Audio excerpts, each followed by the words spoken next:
Tức là hiện sang chal cồn địa đều hết cả cái nào hay công hi thế là chun metal to hết thì làm bằng xe thì cần cần là tụi nó nè à bia xe thì chun metal chun là ni vek lâu na công giàu zawng tụi nó hay hi ni ta hay đây motor pakha ta oma han 4 lane tụi nó ni đó na bụi cái đòn khop mày té cóc mày nè motor hơi té po hi car thâu mày hay po vậy sao cái car à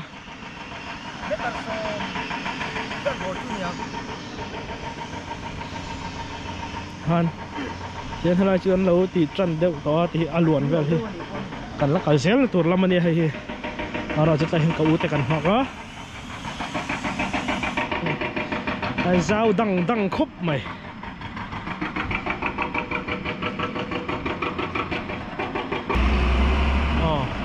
Mavula filling station kan om me ya hey chok kan Aidon ni zan ria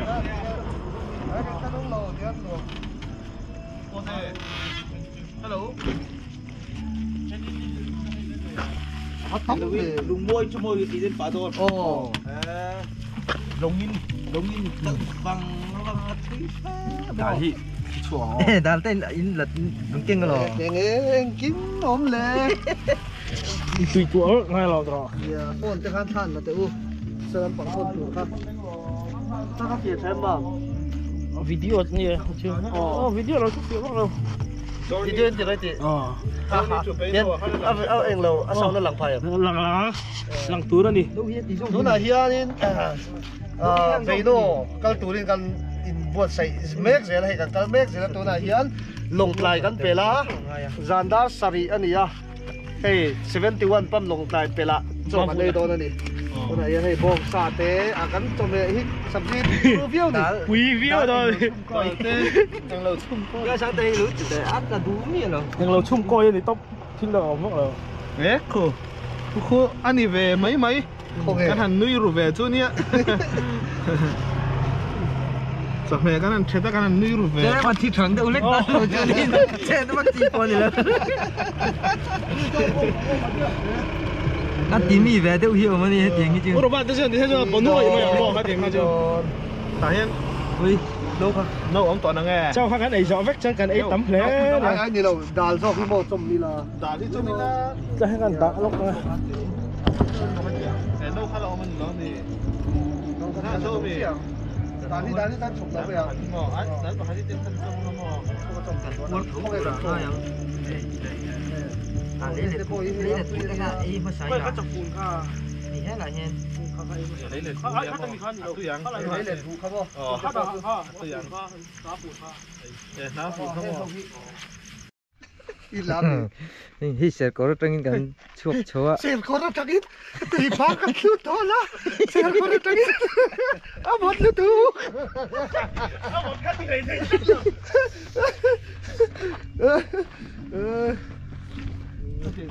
mà sẽ cái chuyện là kia là trong GoPro thì cái kiêng tổ đó nó cái mà nhun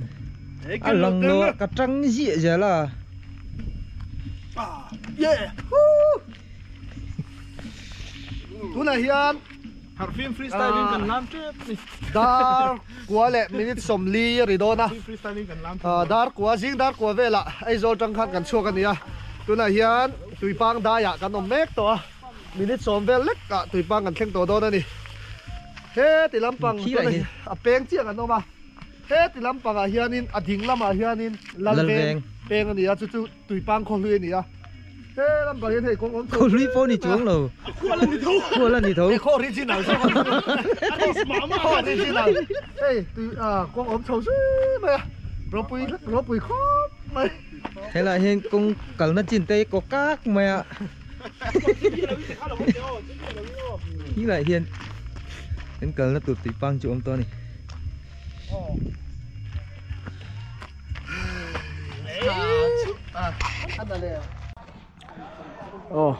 tu na hian cái vua đi khát dar cố lên chân về nè tu na chân lưng hả tu na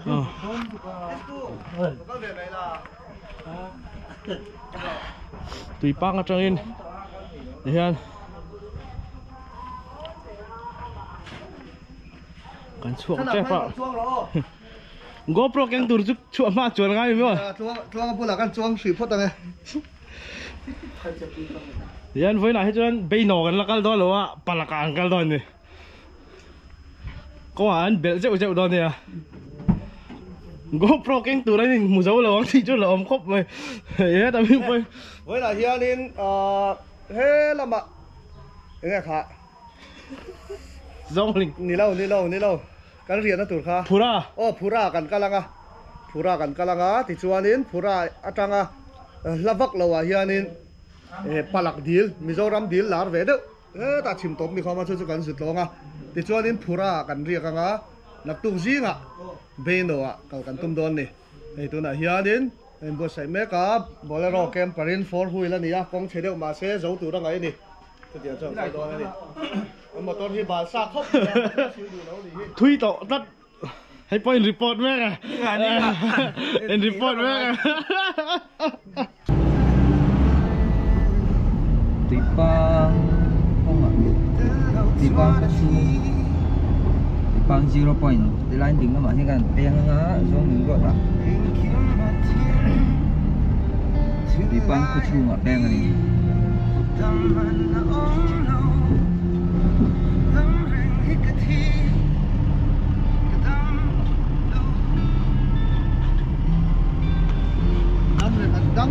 đóng về cái thi lễ thắt mấy giờ sao nàoข้าจุกันตุนผู้ชิลเตนี่เตว่าเขานี่không thì thứ đó với là thì mấy tê xin là thi trần đấy đóng rành trùng hiên nên lâu thì về thấy anh thì cần siết tiền về tôi và các chụp cặp bông sẽ thấy cái gì rồi các mùa lâu mùa về hạ càng ai đây vợ hết thì hiên nên hết cái mà hi anh kinh tu đâu hi cái này đâu giết vàng hay nên các làng này thầy truyền nó mất sắp đến cái mà hi cái lần ăn ai này này đâu tập lần mà làng này sẽ là thì khan anh trái nó kia là anh làng đó Tuipang ở trong in hiện tại cảnh phanh chia hiện tại rồi nhân zawng linh thì lấy ngã để hiện tại có chú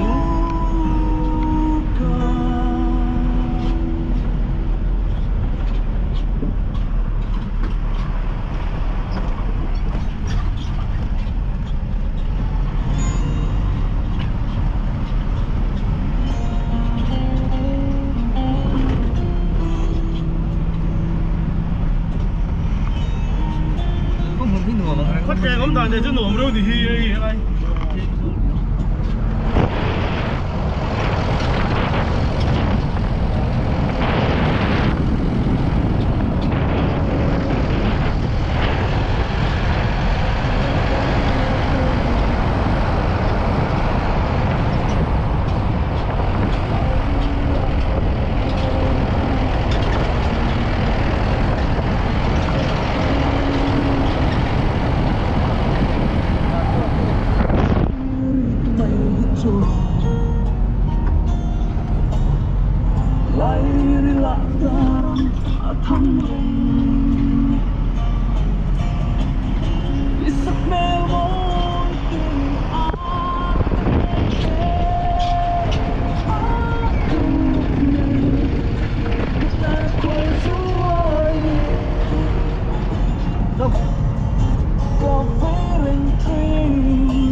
Thì lần về tối nghe lại nói gì riêng luôn đây sao bốc bốc mà con đấy nhắm mà đi cái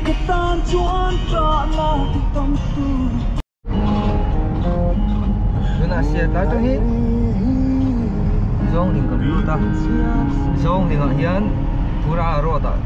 những là bằng tên thì luôn anh này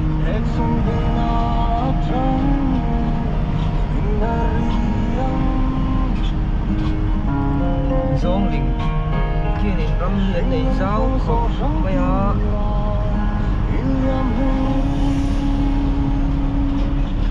thì nói rằng tộc ở trên thành phố Mizorama này thôi nè Ding lo mai kan kalanga ke ni chuan pe lam pang hi buk lam pang kalna ni da thina yan ke ni Phura ro ta kan kal do na ni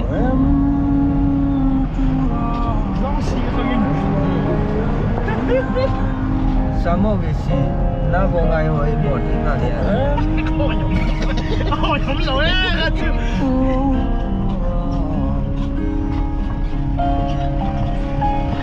có một cô hi hồn cái cô ấy trong được đi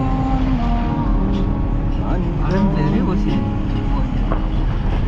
nó có chấm vừa nó có vấn đề trả trong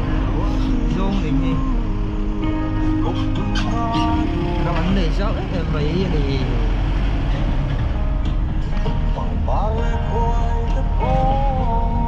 nó cho hiếm lẽ mà à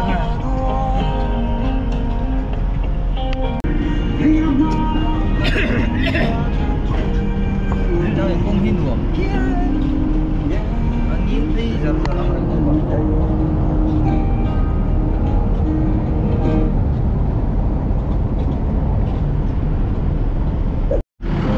mình cần phải chỉ để cho để nó chỉ có phải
sâu chặt chặt to nhiều này cắn cờ nó con gì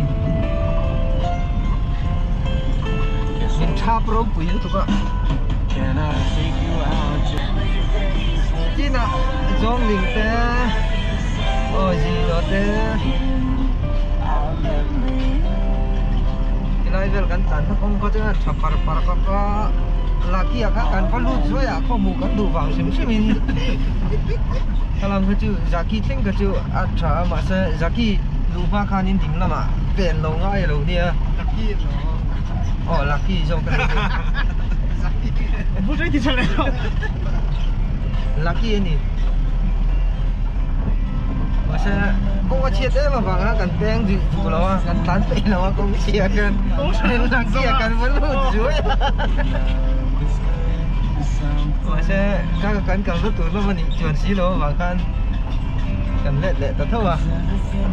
chứ vì con ấy cần cao xa này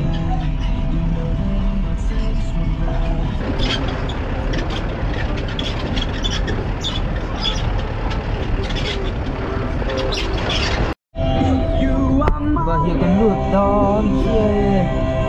cái lái nồng về đây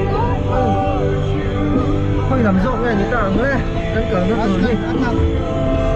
đúng liền cho cái nào một cái nào bắn sủa to nhiều gì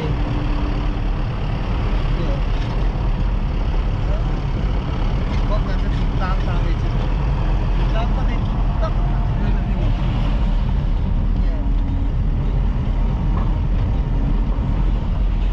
có mùi cái chân ngòm xếp giờ lắm đấy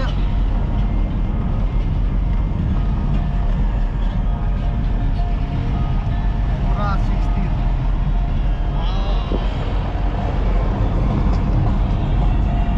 atla patama kasi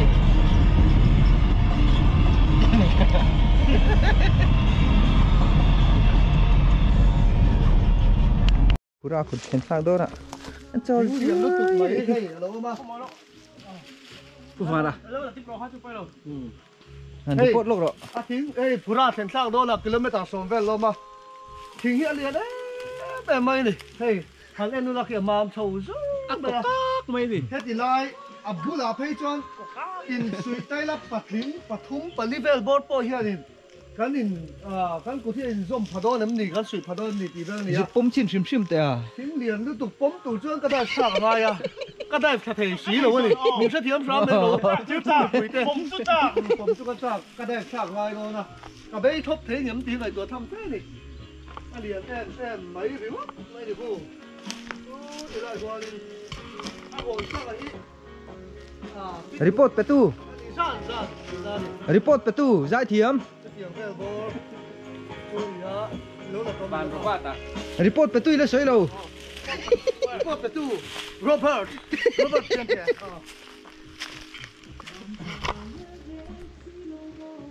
ngũ nằm thầm chưa này về này phát hiện thiếu xiêm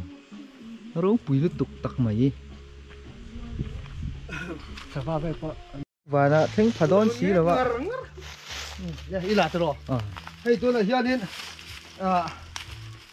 Phura junior cái junior in han te don ni hey cái mà hi fit nga le in chi sari ka nia hey alo bera fit nga vel bor fit nga vel liang hey fit nga chi sari vel kan tamo kalu hin chi sari vel mi fit nga tling lo pon fit nga tling lo sat vel hey fit li le chan vel chon se nga mani anh te do đi thấy chi là hiền anh sẽ hit cái này gắm hit anh ta khó khóc mày ạ bác cái thằng này sống hết thì là hiền đi bul là hiền em lại hot lăng hiền qual phê cho căn tệ phá đó thì lại xí rất quay căn tệ xin đó đi thì về hiền đi fit ngã khá xấu để mày lại hiền thế làm phải hiền căn tệ lại chuan là qual gì cái thì do việc quân em tay là mò cái mi lệ chân về hồi tăng hơi fit rụt những ngày tụi chuyên đi chiang sa tí nó ăn đâu nè mò hồi tăng trụ hay gan về chuan hay fit nga fit rụt fit nỉ trụ thỉnh sa hay fit nỉ lệ tlem fit nỉ vel bora nita om giờ chú fit nga fit rụt fit sari thỉnh tép fit ruk le chan vel zet a hol tlang hi chu heti lai sang lai ya ringot po abula pe chuan hin khai lian dei khan ni don thina ni he kan om te hi khu ma chuak kai don ni ngo a bal vek pha ni om sia chu fit sari vel board ya han phel phok ila kan mu thei tina ni chu leng hal halin chu tiang vel chu ni ka bal ta report pe tu report pe tu arvana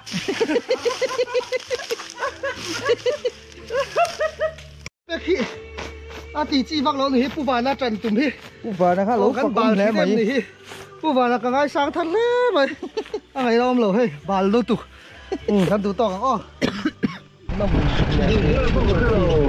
quan tên là mani à gì mà khơi ra đây cái mà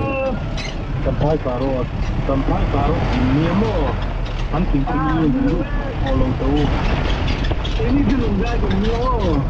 ini ni o mo sang sang so ide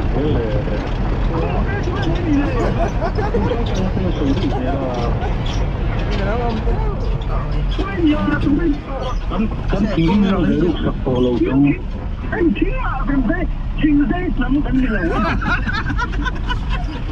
chanchin dây win thala riam po wa ke ta in hu thu ta ko gap se le na ko nuwa in pahan ma cha pe ka ti jo lum dai ko me kan dor to ko kun na ko lum ba ni la ko mo kon nei tu ko lo te ten ba te ha ni ko kan dor nei tu ko nei tu ke hi ani le tin ga lo ko lo la ni ka cha lo phone number tay mình để cái nghe nó biết cái tiếng anh đi ngầu này thì ra đi nào đi người đam thấy ôi rồi anh đâu có gì làm chết cái phone number đi không có nhiều bộ làm suy là mình ra à chắc anh là bảo mình làm dây rồi mà chuông có dây có phao rồi à chính dây nào chính dây đi thân rồi thì con mình cũng có thể là có thể con nó hơi chịu nó lên cái gì con anh rồi thì mình chắc là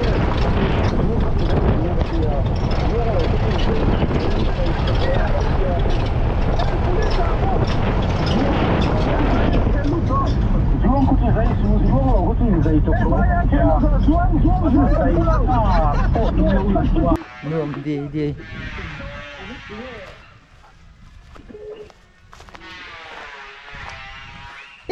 còn sai thế mà có tin nó lúc cọp mấy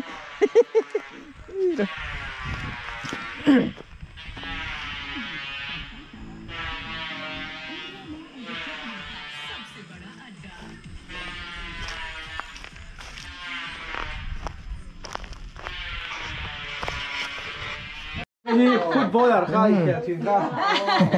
thì lại bài si cái thiên quy định là mưa này à anh tên thế mày ơi chú anh à nghe mình nghe xem đấy à này cái đấy nữa em vẽ ta là cắn đùa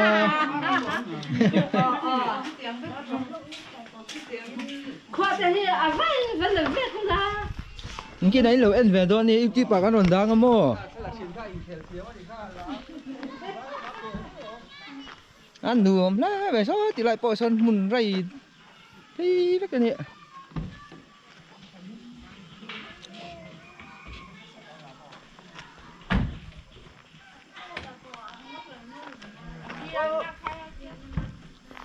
Phura paling kan kalkawng nga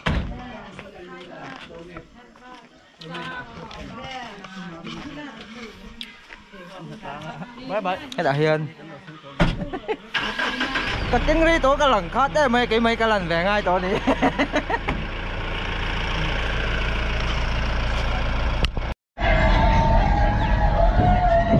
Phura kan lu teriak mấy con đeo người luông tăng lại rồi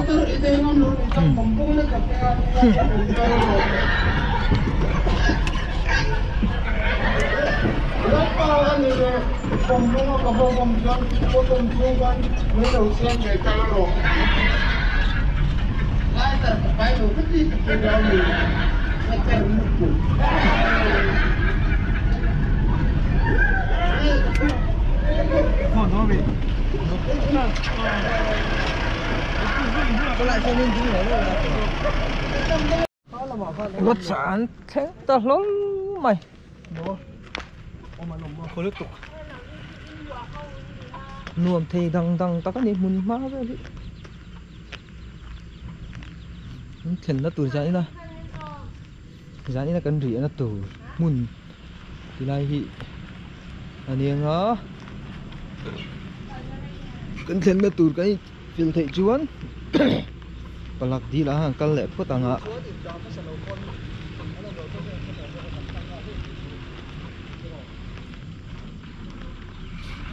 video mình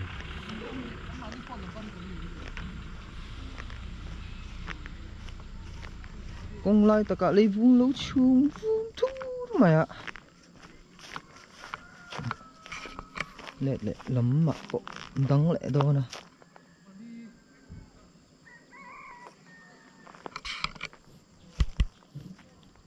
giảm dâu tiền lẩu ông chi mày mời tục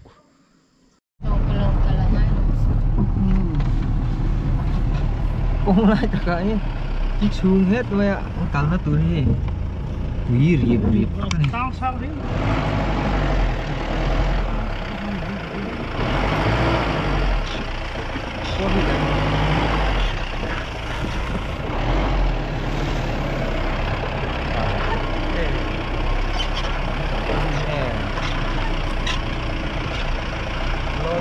Giật một lên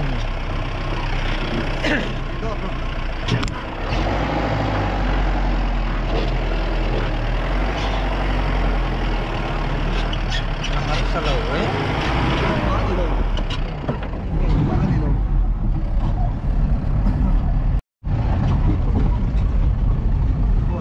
vườn thấp này nó chưa để Wetland Forest Plantation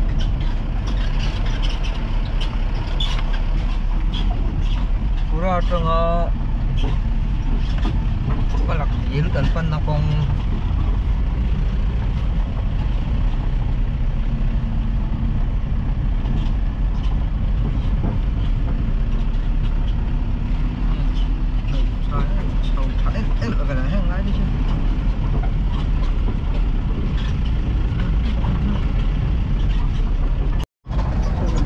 khi anh tin nghèo mình chỉ tắt cái cần xuất hiện từ gì đó còn biết mấy chú như ấm lẩu nhỉ nó phải sẽ là biết từ chú nó không dám chứ bỏ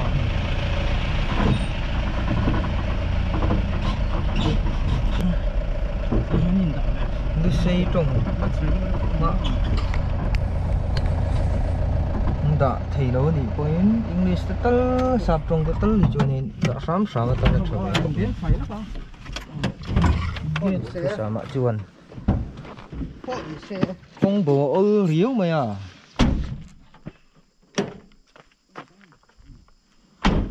cái này chú Palak chú này ngày tụi ra chú ngay thật tarok chú nè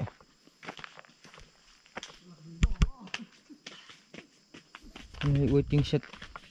sẽ hẳn thụt mấy nó chi bao nhiêu vóc liên tục dịch lầu họ về thấu mình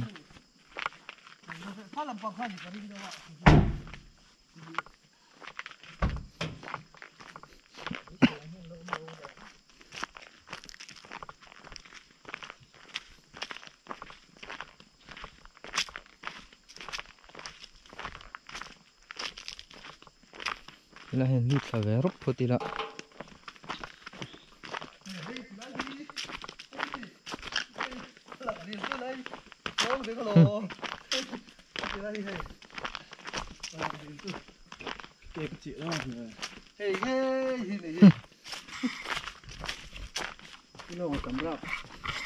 nó lại thế nuông sạch dễ lẽ hơn ạ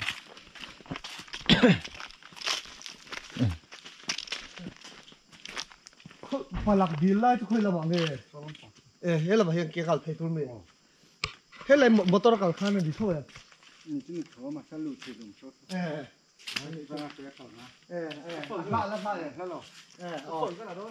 chuyên anh em một thiếu hẳn tỷ ngay buổi sáng trước ngay chỉ về tới ông lem rồi anh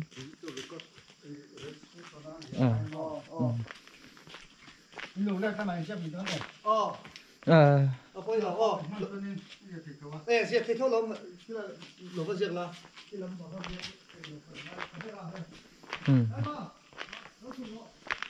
Hay là hay chỉ pot pot đó là vậy.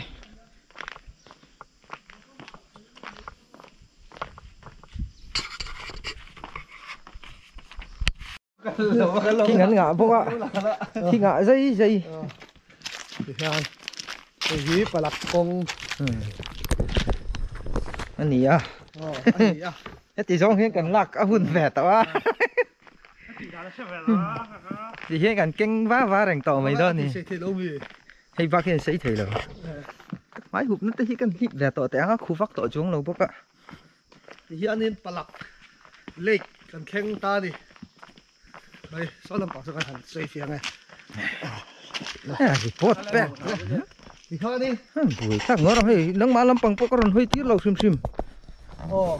Thì thôi đi hey. Nó bằng kinh lo. Hết thì là trong Palak. Rồi lại son entry về tên nó tới khảo ông ta. Thì thôi thì lên cái cái. Report là hay in ngay tốc mấy xe nó mà lại mà là khảo ông ta đi. Mini Palak. Thế thì thấy trong là trong minute thum minute level cái là cả hiện nên Palak deal. Mizoram deal hmingthang về tắc mày. Mizoram deal cái này. Gì deal ăn đi lâu Mizoram xuống này ôm. Thế chú. Cái mùa đó lên đi.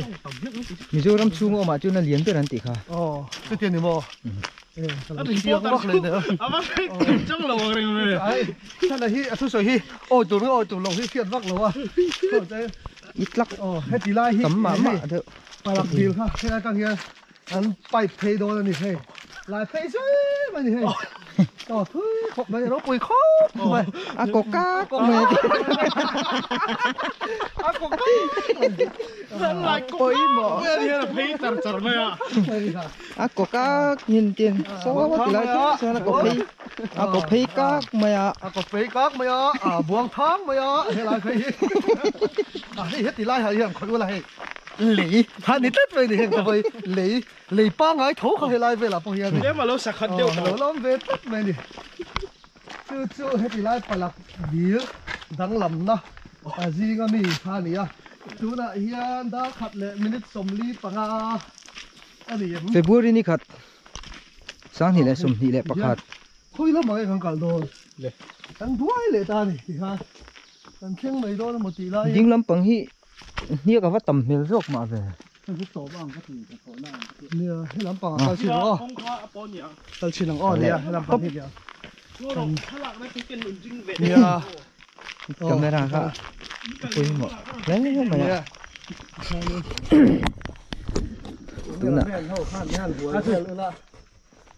sao vậy đấy à xả này thiệt chứ saki sao em lố mi sao thì lại mi tại sao và mi mà văng về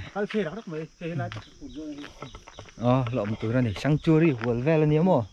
lại đây thì sao chứ ôm chặt tụi ra ngay này phan rô bụi em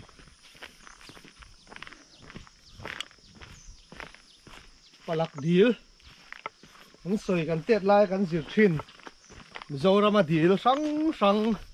hắn soi gì cái gì kha vì là mà hiện bền lệ chất tụi ra này thôi thìกันmù đòn ni in alang tiền chi là hả ni berin alang anh ấy sao chỉ môi tụt mày này cái này cái tại hiện thấy duy này là hiện rồi lên vào mà sao mà dọc sẽ cần en sắc về nghe lần về đâu chơi cái gì sao thì lại sang cả lẩu ôm lẩu các ngã đồng cắn vẻ sím u lại rồi lẩu đinh đi ru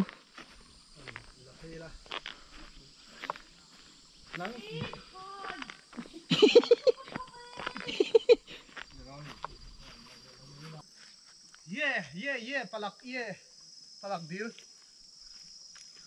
kalau kan lom hey Palak deal panin sorry kak maya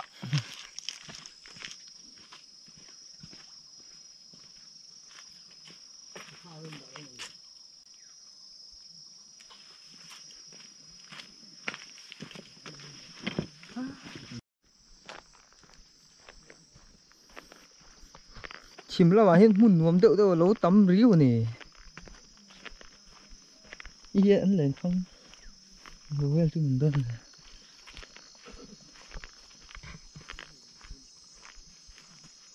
chỉ hai ông tao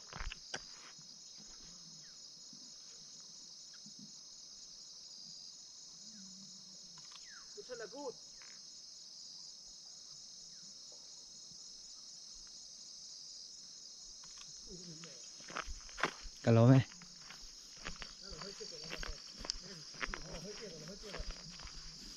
mỗi nã hin nít là từ nãy vái tọ bốc nền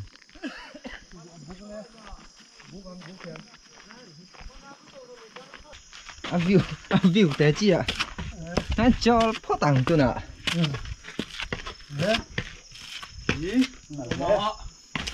ơi sao làm sao anh nằm ra chứ tề ai dê anh em về mà từ anh nằm ra chứ tề anh nằm ra chứ tề số tề ô car ni car thunga po em kanwa misin mo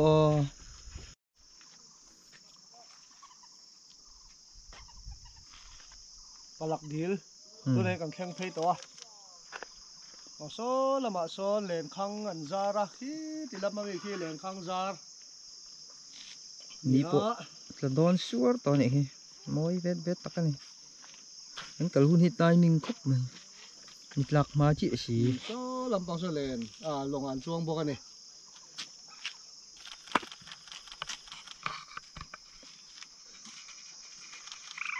sang tầm gì cũng sang pha ăn lần này không hay cắt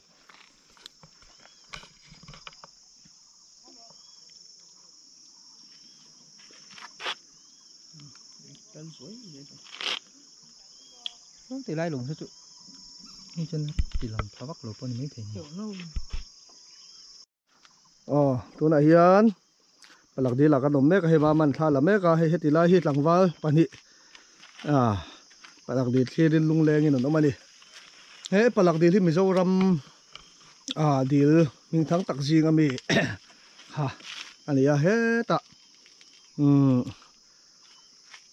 Phura atangin Phura đúng không? Hello Phura Phura hey cái chef phụ thầy lo Phura atangin Phura atangin dar kar chan vevel bor kan kala akal na Palak dil om na chung hi ngo hual vel chung ani atian amun hi ngo li rina huala khilai te ngo li rin khilai chak lam pang zong zong khi ngo pik vek ani anu me ma chung kalkawng nuam tak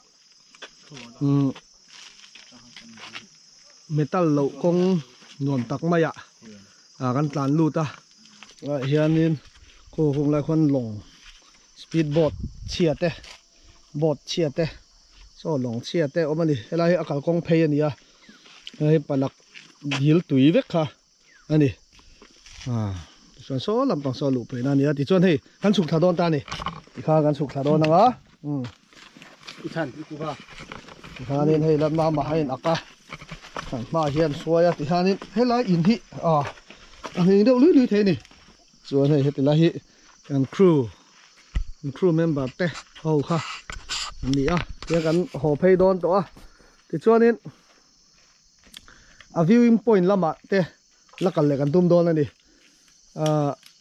chu anuam em don ani in country kan pali pon tha lang ti ro kha khan a set thea kan lakim lo tlat ni tripod ti khan ni kan special report chu amu nam do lo le mai kan soi thiam thei lo tlat te ni chuan ti la hi heng hi thing lubul anh tiếng chỉ có chuyện điều vậy mà sẽ thính nào này lâu anh này đang thính nào này lâu hàng cái thính nào này lâu top bây nè hey ball trúc mà ball này hậu tây anh đây là hiền hey hiền so tảng val chăn pay mấy cả anh hi tipa mak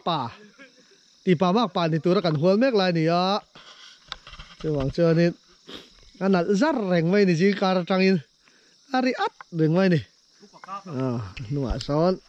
tangwal pani phei le bok ani anal em vek mai ni heti lai palak dil ni toy chuan Mizoram Aizawl train hla to em mai a anal to ni Aizawl ra la tuna khian ni atladon suar to a mual khi aliam chep to ni hanin hei palak dil road. This is the way of Palak Dil. Ani. An hop play don ani. Kokak mai bo. Ni he ti la hi abana he. Kokak mai a. He hi. An en fiat chin don ni na khina. Chu. Ari chu. Sham tin valeng. Ramsa. Chỉ sang nền rino nó to mấy nè ní là đón lái to vọt xuống to mấy hiện lại hiện giả là riak ăn tum đô lên nè ăn pe nè chuan tum cái chỗ thế ăn riak khi em chỗ ăn xe là vạ thì khá nên hey hiện lại pe thì muốn nuông em palak đi liền chèn chịu pe vét khá là nè bol lộ hàn mù tù tắm vắc lâu mà rồi chỗ hết thì lại til bol lot chu tem tlem chu om ve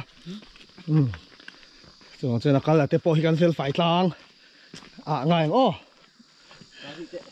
chu ve vor chu kan din mun ani hi sawa te ki king la hi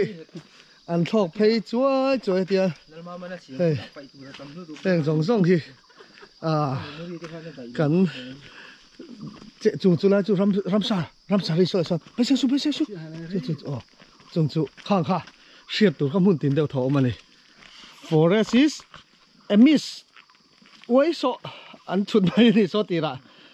a mystery but desert is the truth an di chu kan kheng ta ni hey lai phei het en phei ula có phei ka soi chak hey ho phei kong kha ni son là son hey palak dil no te mini palak khela hian ragan da thave kiao ni he hum hal na se be ni helai phei he tian thing ra tur lo da phei zui me heng te tinal moi dang dai khop me tian helai mun re he athel hun maya bo ruak hi anuam em maya he tiang ang bo ruak tha le thiang ni mi Aizawl la hianin hip turom to lo reng ani khovel mun dang reng he bo ruak helai bo ruak ang hi hip tu rom reng lo ni chu wang chuan ni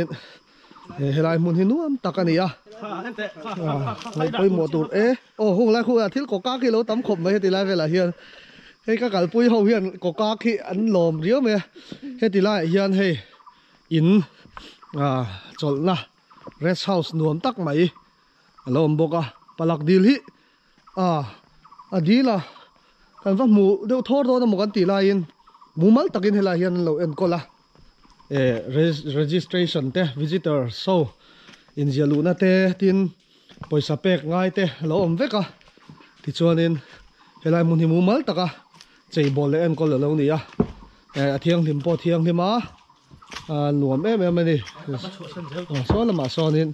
son en kol tu te an cheng ani palak dela tang khanin viewing point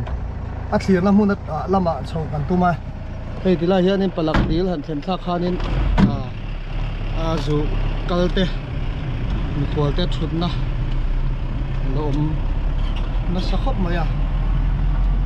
lo siam deuh chau ni hianin kan chhonga te om vetlat nei nghe ni samar nghe ni hianin khiangte hi an hnoi avar hei he te che yang reng khop maya hian gate mumal tak aloma kan lu tha khan in hilai hian maro chu gate tak hi chuan tuna chuanin thong tun tam nu tuk lo wang te po dia nga diu tin lo lo ba khuta khola registration te po kha han ti ni gate bula mai hian view point kan la khaum don ani helama hian hei đây ngọn kal đó này kha nên ram lúa à thì hian nên ăn luôn thấy lệ ngon là con là hi ram lúa con cái này nào hian nên chút tiền cắt làm sớm lúc tụi ông lâu à xíu ton ton à thím cắt ra muốn hi tiền nó mấy mấy này hay trắng el te à trắng el lẩu te po nim na à ta thel hun bok à tú nang hun hi akal nom hun lai tak ani chung chiang vel bo te po chu mani chu ni是得老么 oh here in phủ lai chu ni se chuan a kong hi chu a nal ve phet phet tur an chu ni a amar chu thal lai chuan mun nuam tak ani a hey heti lai a view gallery a view point hi heti lai palak dil atang hian kem khat atang kem hin carvel bor ni an tia chu tu na hian in a kan chho mek a kan chho don ni ilo thir zela dar thum le minute som li panga ni a hey ni po la tlawh ma ro chu a thim deuh rup mai ni chan chu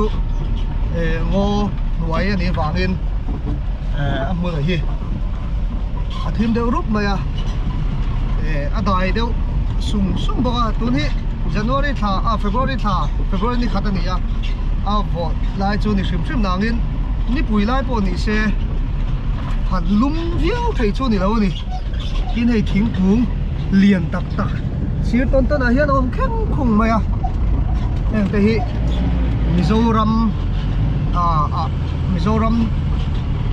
he tiang thing lian tak mai lo om kheng khung te hi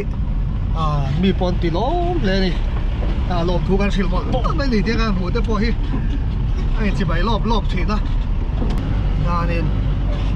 mun nuam tak he lai mun Mizoram hian kan nei a ala deuh nangin thalai te hian heng lai mun te hi camping nei nan te tent nen thì khan va chua khi la mun thalu tuk mai ram dang reng kal kan lo ngai lo ni ama ro chu kong hi le ma pa ve deuh wangin 4x4 te ro chu ken te chu ngai ve anga full lai phe chu ngai ngai don ni ti lai chho te hi nal tak tur ni full lai chuan tu này hiện con chầu em vẫn làm đôi này for hui là đã chi á con đi chalo cốc mày men ta cái này con đi viewpoint viewpoint này xem đó này Aizawl nè con đây viewpoint gate đó con này con đi men cốc mày con chầu em ạ anh làm chầu đó này đi em lai te chu for hui lo chuan tang ngai lo mia lo ani ya chei tu ra mi som tu hi lo mo te lai ha yi an tan so se la kan chen kan du shin kan du tu a tu se cho kan ei tu ngam tu lo tu se cho kan ei dong tu mo chu a piak the ga kan han se du ki view point tu ken chau ta he view point kan ken chau ron ta mun hi thì lai mun hi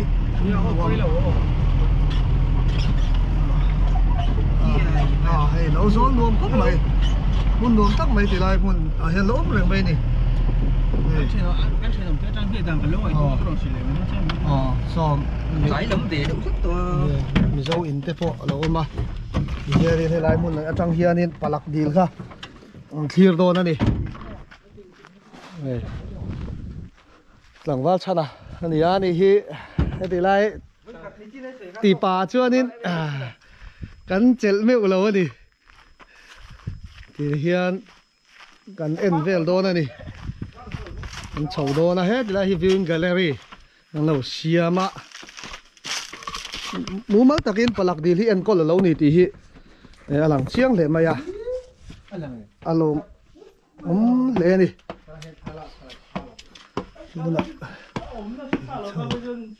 giờ là chầu giờ là palak dil khu ta khu lo lang ta nang mani en kol tu tem ni hey forest guest house ให้ตากันเรียกทีนะ อีกคนขัดนะ ตรงกลงข้าเองเจนอะไรหลานเนี่ยละนี่เฮตเจน ค่ะ เองเตี้ยอะไรเงี้ยละหลานละกัลไง ให้มันจังงอ อ๋อ ให้มันจังจูก็ถ้าเราเกมหีเว เกมหีเวละต่อเรานี่มั้งตรงกลงโปละต่อขี้ไล่เวลขี้โมตรงกลง จังชีบมีขี้บี ตรงกลงกันเราตีฟูฮีตรงก็เรามากันเรามันชินฮีขี้ละบากเฮียเราเดี๋ยวก็เทียนนู่นให้จวนตรงกลงฮีตักกันนิโมเราเตียอันสวยนะไม่มาเราแต่ขี้ไล่กลางชีปากเฮียตรงกลงขวดจูเราอมเร่งไม่นี่ละต่อเราเล่นี่ฮีกงไหลทารีนะโปเฟกะให้เรามาขจุกตีหลังตีไล่เวลบอที่นี่จีนักันดินอะไรคันตีลำปังฮีได้ยังนะตีชวนนี่อย่าทุยได้ไม่ค่ะแล้วมาเห็นหลุมลมเลยเสียไหมนี่จะเตียงเวลบอลจูอันดินมันนี่คู่ตีเรื่องง่ายเลยว่าจะไปเราทุ่นไปโดนมีตรอกันสวยต่างกันให้ลายฮิปลักดีเลยนี่แต่ดอนสุดตัวจันเวลบอลจูนี่อินผมปุยจอกเห็นนี่นะหลักนั่นตอนนี้ที่จวนนี้ปลักดีที่อาจารย์จินตัวเตะกันสวยยังดีจารีตอัตราสังขารจันหินคาร์เวลบอร์ขานินลมจันเดียนสวยนี่มาราฟาเตบาร์มาตลางดุงจังอารอนทั้งตลักเวลหุ่นไล่ละอารมณ์จันขานินนั่นสวยสตอรี่ทุยตักไงน้องตักไม่ออกมารอจะกันสวยทุยแล้ววะจุลัยมุนจวนนินลุงเลียนปุ้ยปันนี้อมทีนะข้าตีหุ่นไล่ขานข้าไล่มุนขานินมีเห็นโบเจ้าทีนั่นนี่ข้ามีข้าไล่ขวาอาคารที่ตีไล่ปลักดีลมนั่นไล่เวลบอลอินจะทุ่มเวลไล่ขวามิชิงเจียงนี่สวยนี่ที่จวนมิชิงอันโบทีนะอันนู้จวนนินซุ่มดงเตอันโบตาขันอันเอ็นเจียงรูเลียนปุ้ยนุกชัวกะที่จวนนินรูขันนุกชัวกันนุกเจรันนุกตบเลยเทลอนตันชุมตั้งหมดไหมที่จวนนินตัวจงอินจุมิจานะจังจวนนินจูรูลกัวจังจวนตุยนั่นใช่ตั้งอินเหล่าพุทธาที่จวนขวาจิมพิลตานี่อันเดียที่จวนปลักดีลีอารมณ์ตานินเตียนี่ปลักดีลีใส่หาจังโซนกันเทียเทียนดันตัวจวนกิโลเมตรสมกัวปรุกเวลเจตัดลาเอามาที่จวนนินเชฟเวลากิโลเมตรสมกัวปลีไล่ลาออกมาที่จวนเชฟเวลาขบปัทุมินหัวละลงบันเตตรงกลงเตเลผู้ราขวดเตียนี่ผู้ราขวดตีเราฮิจูกลางขมเวกันเนี่ยตรงกลงเละลงบันเตปอฮีที่ชวนนินผู้ราจังเฮียนินปลักดีลีกิโลเมตรรุกเวลเล็กลาอมันเนี่ยปลักดีลเซโซฮิเมตรจารีตสมสรีเวลเนี่ยจาวโซฮิเมตรจัสรีเวลเจตันิดบอกทุกโซฮิเมตรสมปัสรีจังเมตรสมนิปังอินการนี่ทุกเวงครบไหมตุยจิมจินฮิเมลขัดเลจันเวเบียลเวลอันนี้ปูบิลทั้งเลียนะสวยดุงเมตรจัสรีสมเรียปฐุมอวังลำเมตรจัสรีสมลีปังอติสวดปลาเนียรินตีนอันเจียกันนี่จุดที่จวนนินเทลายปลักดีลีเลียนตักจูนี่จางจวนนินหัวยันนี่ตีเตปอินอันสวยทีนะปลักดีลีอัจเชเวลาเฮียนินรำโง่ sanctuary ชัดตักไม่อมันนี่บอกว่าเฮียนินปลักมุนฮีมิโซรัมเฮียนมุนสินเสียตลักตักนี่รีดิลเตปกันสวยทีนะมารอจูรีดิลเตจูกันมิโซ history ลุเล่มาเสละมิโซรัมชุ่งอมันนี่เราบาร์มารามาอมันนี่ปลักดีลีจูมิโซรัมชุ่งเงยอมันนี่ฟังอินกันไงลุเดียวปอชอบไหมตินปลักดีลเฮียนินรีดีหลังเดียวบกเฮียนินจันจินฮีลงในเวบกมาราฟาเตจวนินทาราวละมาปอยมอนะทุกตักในยินสอยปลักดีลฮีเปียรัลกัลกงเนียนไงนี่มิชิงทาราวเปียรัลกัลตุเรียนปลักดีลฮีอปัลตังเงยเทียนนี่ตินมาราปีเลปูเตจวนันโลสวยเทียนะอันตินทาราวเลทาราวรำหวยเจนละมุนอันนี้เตปอนริงบกเทียนนี่เดี๋ยวช่วงนี้มาราฟาเตคริสเตียนนะอินะเราเห็นมาราฟาเตเนี่ยนะคริสเตียนนะเราเห็นมาคันจุดเดียงจนรินดานะนี่คริสเตียนนะเรานูเอโรจวนรำหวยเลยเปียราลำดิลวินวันรำมังไอตัวติลเลดเวททุ่งนี้อินสอดเทรนขัดจวนอินอันเสียกันนี่ chu tiang chuanin helai palak dil hi chanchin ngai nom tak alo nei ani tui hmingthang apu ke bi khak thi tong kolonga om ti roi ni kha hei tong kolong khua hi mizo te hianin tun lai ano pangjok ti mai ang thang thar te chuanin alema motel lo ti thina tia tong kam mai mai motel lo ti thina tong kolonga an ti te hian chu chuani hi tong kolonga cheng ani ya tong kolonga tu na hian in zat vel nge oma eng vel bor eng tiang nge khom dan te hla em helai tang te hian ti te khan soi thengem an soi da chu tong kolong khua chu in za velanti chuan hmingthang chuan ke em hnih vel ani le kong te a thalo nge eng tiang nge kong thar lai to a thato ma in kong an lai lo wa te ro an lai chu lai tho ma se kong hui oma motor kong chu ni tho ani le tu na hian in motor service te omem sumo te mo ome sumo bakhat le hei pickup ani le chu tong kolong chu khoi chu sumo chu Aizawl nge service a sai ha thleng chok mo Aizawl kal tur chuan sai ha time motor san man le ngai ti nan mo te ro ani chu ani le tong kolonga chuanin tu te nge cheng ber eng nam nge mara nge mara vek mo ani le heng lai ti te heng lu sei ho ten cheng em ai cheng lo tani chuan mara tong vek ami man mizo tong an thiam vek tho em an thiam chung thiam vek chuan ECM ko ran ECM le CCIM ko ran ani tak chu chuan tu na hianin village council la engin nge sarkar na nei mek BJP nei mek kan mo lo mo me tani le tong kolong hi votem tlang sia tlang sang box sia ani a khot chung anuam em nuam lu tok a fai mo a that chu ani le engen Aizawl na ber ai Aizawl chu lo nei ya na lo nei hi ran ten vulem vule chu le kan lom lu tok kan bye bye le palak dil kan tho chu kan du tok don ta viewing point nan ti view point hi ta chung sang ta kan ho thalo tan ti hian hei tong ba te le ge mo pui chiak na sa ni hi nursery tak mai oma ran tu na hian ni chu china kan chho na lampang a khanin kan ho le don ta ni view point nan ti viewpoint gate kan san ta chuan kan ho na pa ngai khong a khanin ram hnoi kong nuam tak mai a khanin kan suk thale don ni hianin tlai dar li le minute som li panga ari do na tuin sin khanin dar ko le chan ve a khanin tuipanga train kan chuaka chuanin dar kar nga don mai palak dar ka nga vel bor se tani chu palak thenda ni chu kan banga abun hi hlaviang ratin kong a thalo wang reng khop maya ti chu ni tu na hianin ram hnuaya Palak Sanctuary an dia helai hian forest reserve thadeu mai hi sarkar hian in lo nia helai ram hnuai hi kalna tham ani vatlo tham ani lai hianin thalai te adventure lampang te le kan ram hlut na te kan se thara kan hlut thar deuh dewa chung tan chuanin helai palak mun hi vatlo tham khop maya kan veru nia vakal ve hi athani tin a sen so tam lutuk lo boka tin themi pa hianin to laya lung moi la re mem Beino an ti kha hla lo te ya peng luka kulai peng a huanin hla lo te da kar khat le chan ve da kar khat vel bot lan le ka boka e lampang hi ka pan thamani tourism lampang po ti ma son nan hianin he lampang hi ngai saka thakop mai kong te ai kalpon na kong sim hian tha se kan ting lai kong te chu ti hianin siam thami lo yan tian mat rot hian om selan wa in unnatural boka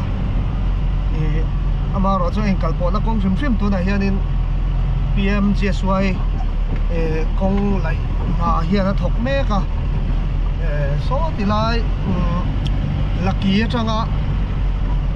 Phura theng hian metal lo tin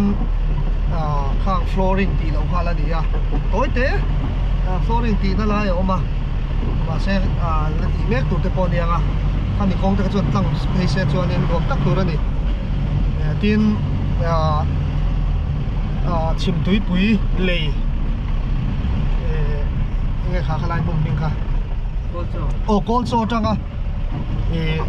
hết thì lại Tuipang share khan road share cor road tak Tuipang so hi hat thabok se chuan in he lai hi hun poimo tak chu ni he lampang hi tourist attract nan ta na mun thalu tuk mai ani ya kan ram soi tu te po hian ni ngai vel ta se la sum tam tak hai lu na mun tur chu ni heng lai mun hi mun nuam tak ani tu na hian in kong kan chuak phei ta chi a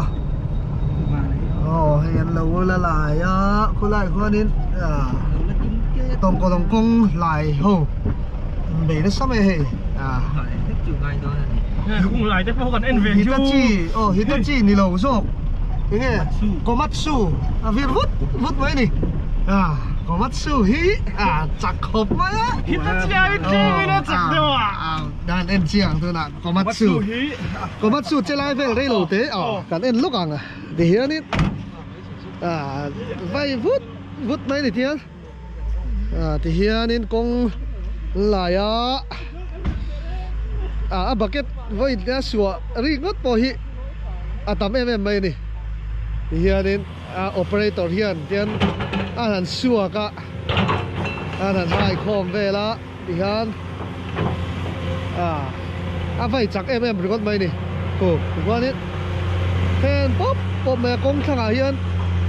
vũ mà hiền phải liếm đùn hậu lầu nè gan dung làm quan anh đã khô lá chú thằng làm phải để thấu mấy các comment thì câu tất mày thì quan in thằng làm tịt là vậy chắc có mấy cô mắt su nghe lâu chắc cái khal tu pa khu vai anh ấy cả Indian bùi ngắt mấy cái này Indian hô cái Indian bùi ngắt mấy vai cầm tiền khan đi cho nên thế là mà hiền anh đi hô ấy anh lâu đinh phật mày hẹp phọc lo mà nè phim đâu rồi tôi này hiền đàn nga anh đi đón tôi thì kia trên kia lung leng Tuipang ngay lung leng mấy tên nó mà đi anh nấu té thế rồi là con mình đi nấu là ăn tắm khóc mấy sa hi tui anh lôi sa hi tui cái này hiện cái hồ mẹ to tourist looks kan pananga cái hi Phura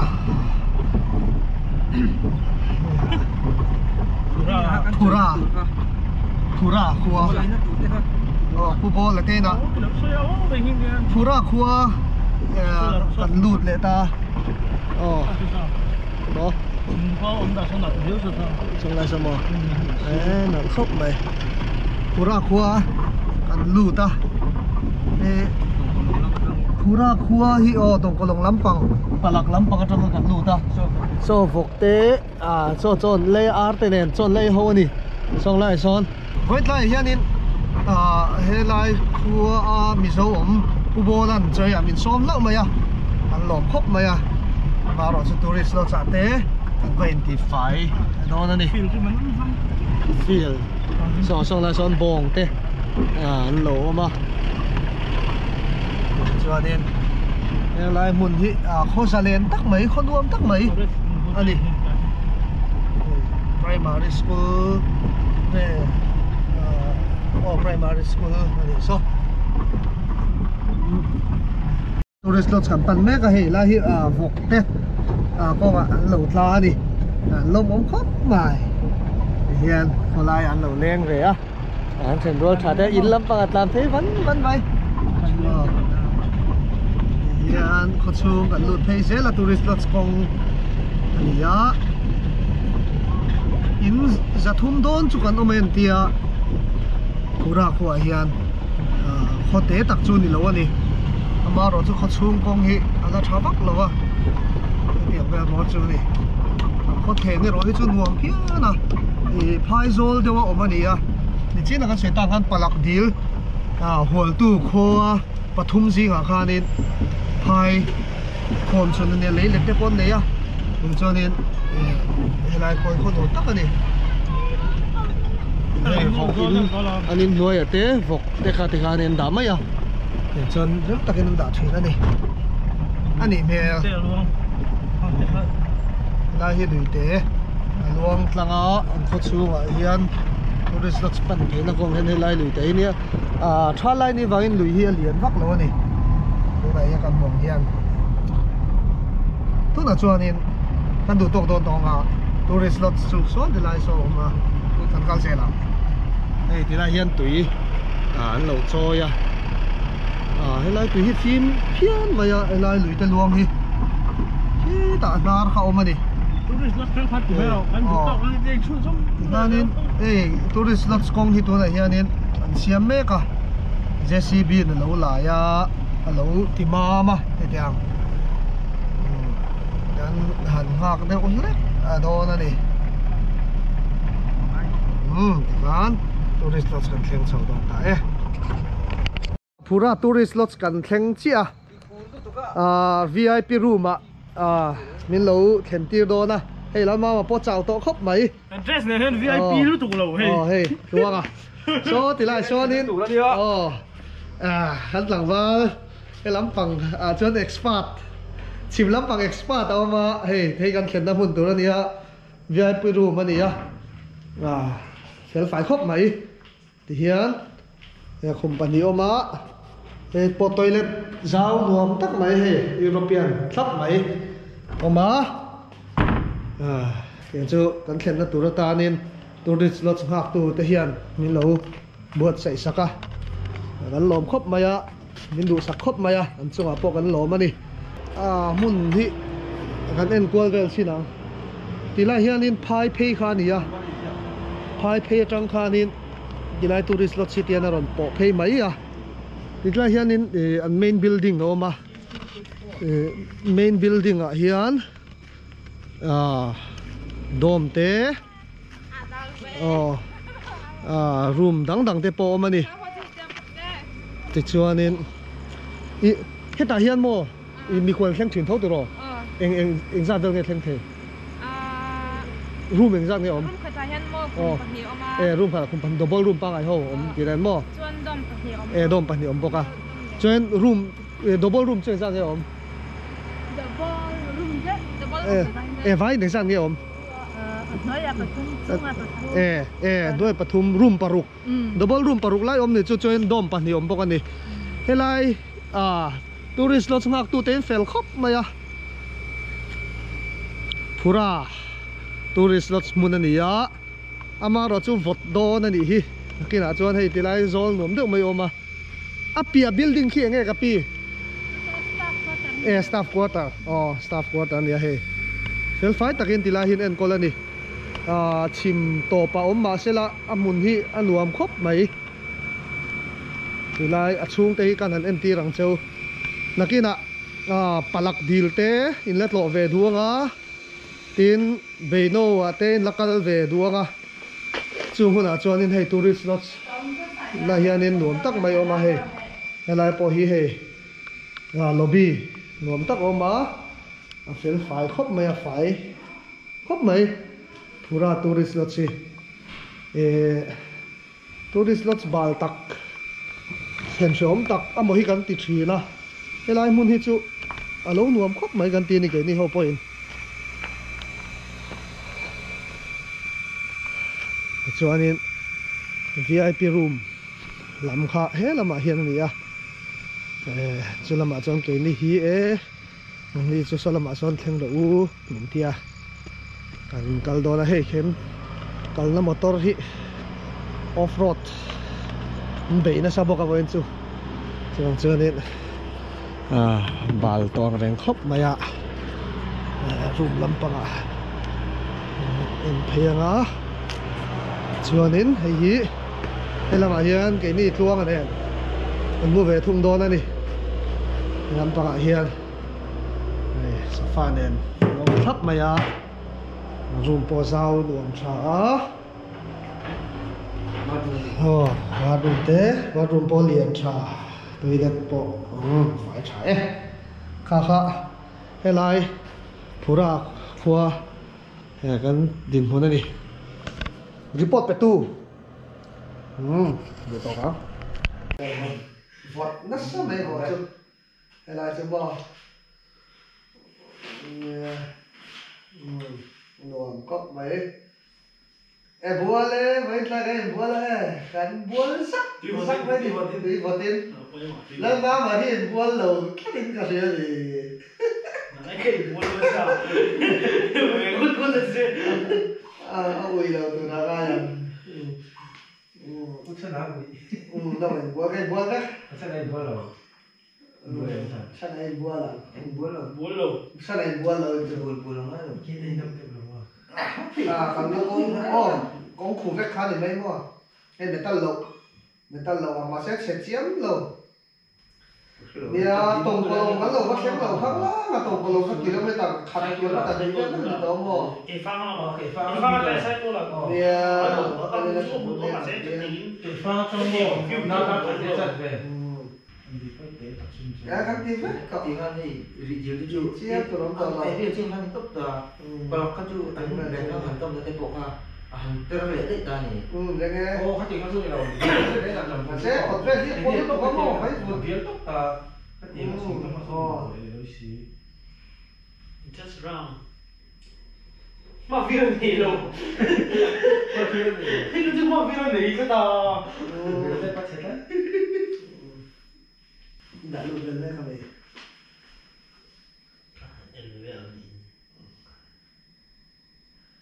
cái lần nào cái sẽ làm thành tiếng luôn đấy là không thể là ấp bậc thầy chỗ nó hầu lắm nó dùng bút buồn rồi nè má cái thầy đâu biết phục phục mày một lần này tôi nuôi gần phòn để cho con nghe ý thế để to chắc lâu luôn lại anh ấy là ông là số về của mấy gì chứ gọi là chú bò tôi đang là không thể chứ